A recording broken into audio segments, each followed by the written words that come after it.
Lions TV, this is your post-match analysis video for Saturday's 1-1 draw against Sunderland at the Den. I should have done this video yesterday. Judging by my voice, you could probably guess why I haven't, and anything that seems to be able to go wrong for me lately has gone wrong. But the show goes on and we look back on a good performance in the second half, and it felt like a win at full time, like I said in my full-time reaction, and it is now 8 games unbeaten for Neil Harris and his merry men. As always, let's kick off the show by taking a look at the 11 that the gaffer picked to start the match. Okay, so coming into the game off the back of the international break, Neil Harris went with 5 changes from the team that drew 1-1 against Stoke. I'm not going to knock him for that because there have been points previously, especially when the last game that we lost away at Cardiff, where he didn't utilise the squad enough in people's opinions, and we paid the price for that. So he keeps changing it, wholesale changes, and you know, hindsight again is a wonderful thing. You can't really knock him for those changes. The only issue I've got, and I'll always back the gaffer, but I think he got it wrong in terms of showing Sunderland too much respect. I know they're top of the league, but they come into this game 3 games without a win, 3 draws in a row. And I've been saying this since the start of the season. You know, at home especially, I feel we need to go for the jugular. Funny enough, I feel that if we hadn't have had the international break, I feel that he may have gone with a 4-4-2, but maybe the momentum he felt had gone away, players away on international duty. And like I said, if there was no international break and we'd have gone straight from Stoke onto Sunderland, I think he might have gone 4-4-2. I'll get into it later, where if he does want to go one up front, you know, and have someone in the 10, I think there's better ways of doing it. And I've been saying this since the start of the season. For me, George Honeyman isn't a 10. He tries really hard, but he just hasn't got that quality. He's supposed to be the link between the strikers and between the midfield, and his final delivery and his quality of pass, or his final decision just isn't really there. But there's arguments to the contrary there, because as we know, we beat Burnley at home, we beat Leeds at home, we've been knocking teams over with Honeyman in that 10. So maybe I'm wrong, I don't know. I just feel that having switched to the 4-4-2 against Stoke, we should have stuck with that, and we should have definitely gone for it. And I felt that was proven in the second half when he changed it at half time.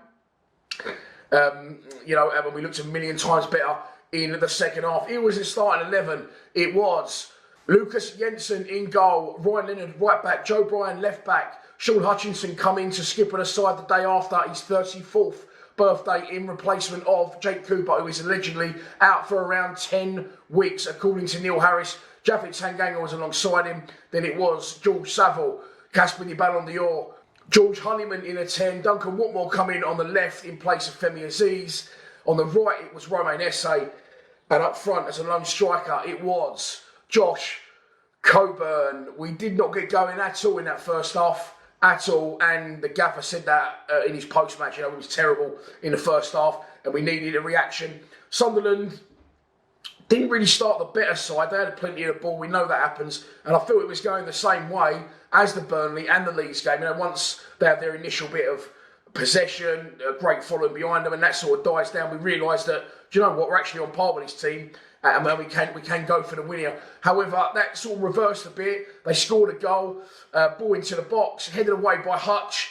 He's headed it back into a dangerous area, and a lot of people said, Hutchinson, why, you know, we're fucked, he's starting. Thought he was one of our best players on the day. And it just shows that, you know, he can be called upon when needed to still have that bit of quality. However, I'll be honest, I'm concerned with the sheer amount of games coming up over the next week and the Christmas period alone, that the only other couple we've got in that area is Wes Harden, I don't know where he is, and Murray Wallace. No disrespect to Muzza, but I don't think it's worth mentioning him. Maybe a loan might suit us in January, just until Cooper's once again fit. But Hutchinson gets a head on it. I just think it's the way his body shape is. It's the only place he sort of can head it, and I'd expect our midfielders to be there or thereabouts to pick up the piece on the edge. It's not. It's a Sunderland player who gets a strike. It's a good goal. I'm taking nothing away from him, but it's not the cleanest of strikes. It's not a rocket, and it goes through plenty of bodies to beat Lucas Jensen. After that, Sunderland kicked into gear, and we got pinned in a bit. We couldn't clear our lines properly. We looked very shaky at the back, and we was lucky, really. Well, I say we was lucky to not go in further behind at half time. But other than that, it didn't really trouble Jensen. There's one where it's a goalmouth scramble, and and Lucas Jensen dives on the ball and smothers it. Their striker goes down with an injured toenail, bless him. But before we get to half-time, of course, there is, I didn't even realise this until later on that night or yesterday, there is 2 medical emergencies, both pretty much in the same area of the ground, just up from us in the Docker stand, I believe. Both those people are all right. I saw one of them come past on a stretcher. He looked responsive. I think he was actually laughing. I don't know whether he's a bit embarrassed or what. He shouldn't be. You know, it's what it is, and he's fine, and I'm glad to hear that. So the game's stopped for around half an hour, and we haven't really got into our swing of things anyway. Then the players come back on. They play the last 4 minutes of the first half. Then they go off again for half time. So by this point, it's been about 4 minutes of football played in about an hour. And I was very, very worried at this point that, you know, we haven't got going anyway. And now it's going to make it very, very difficult to get going, especially with the players being, you know, cold now, their muscles, etc., etc.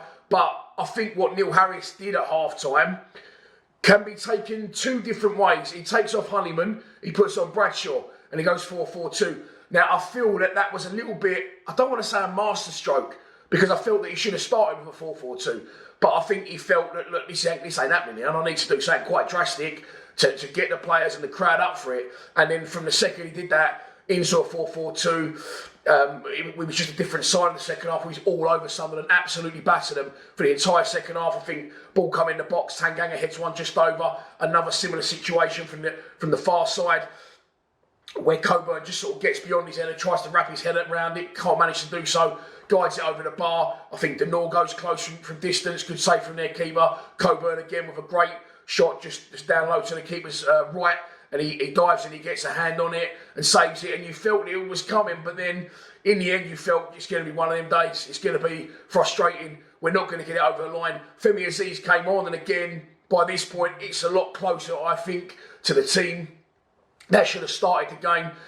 Aziz got 2 assists in his last 2 games, man of the match against Stoke, and I felt that he should have started the game. I think the gaffer went with Honeyman and Watmore for the ex-player factor. Of course, they both used to play for Sunderland, but we looked like a completely different team in the second half, and eventually we get the goal. At this point, Idemo Maku's on as well out of the wilderness, and the goal we score is actually, I didn't even realise it in real time, it's a fucking brilliant goal. Sunderland go up the other end and get one of the few chances that they've had in the whole second half.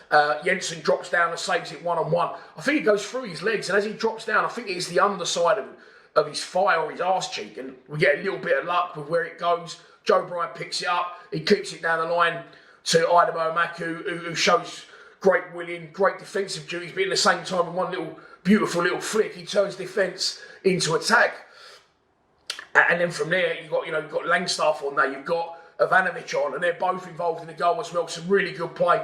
And Maku does so well because he gets upended, but what he does is he don't dwell on that. He gets up and he continues his run. By the time it's gone into Langstaff and then into Ivanovic, he continues his run. He gets the ball, and even when he received it there on his left foot, he hasn't been playing a lot, of course, but he didn't look the favourite to get beyond the Sunderland defender. But again, he's direct, he's fearless, and he just outpaces the defender, puts the ball into an area. I'm going to say that. I'm not going to say it was a scuff shot. And at the back post, Aziz and Bradshaw were both there. It goes slightly beyond Bradshaw, and Aziz scores his first goal for the club, and we get a 1-1 draw. Like I said, they didn't play rocking all over the world at full time, but it was, it felt like a win. It was fucking rocking in there at the end, and the players can take pride in that, as can the manager. The fans went home happy. Yes, we didn't win the game, but as I said, it's 8 unbeaten now, and we showed real togetherness and resilience and fight just to go on to the death and get a point. I said, get the job done. I keep thinking we've won the game. We haven't. We've drawn, but we'll take heart definitely from that performance, and we're going to move on now. Well, not now. Tomorrow, I'm going to do a Portsmouth preview, and I'm going to look at, in that video tomorrow, the best way around maybe if you're going to go and you're going to play one up front, which I think he will do at Pompey.